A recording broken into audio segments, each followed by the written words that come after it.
Hello friends, myself Amar. Now in this video I will discuss how to create class component in React.js. Now to create the class component in React.js we need to create ES6 classes. Okay. Now in React.js the class component may also hold the state.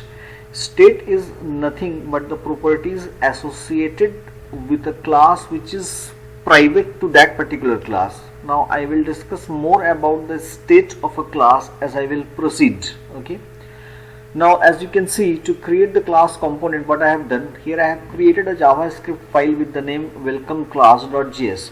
Okay, and here what I have done, class welcome class extends component. This component is a part of the React library, and to use this component I have imported here import React component from React. This means I am using or I am importing React and component from the React library. Okay.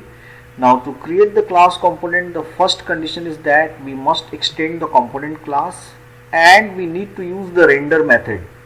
Now inside this render method I am returning inside the h1 tag, this is class component. Okay, and to use this class component from the app.js, what we need to do, we need to export, and to export we have written export default welcome class. Okay, after that, to use this welcome class, what I have done here, I have imported that welcome class by writing import welcome class from custom component welcome class, because this welcome class is created inside the custom components folder. Okay, and after that here I have written welcome class. Right now let me save this.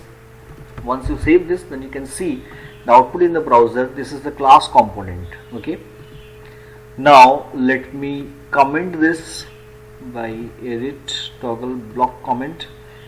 Now here I have used another case where I am using named export, which I discussed in functional component also. Okay, now to do the named export, instead of writing export default, here what I am using, while creating the class I am writing export class, after that the class name, and after that extends component.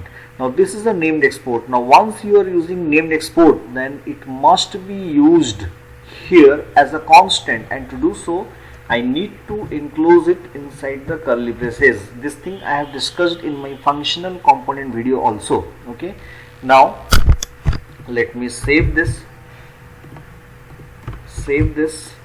and let me show you the output. See, this is the class component. We are getting the same output, right? This is how we can create class component in React.js. Okay, just have a look at the code. I hope you have liked my video. If you liked my video, please subscribe to my channel. Thank you so much.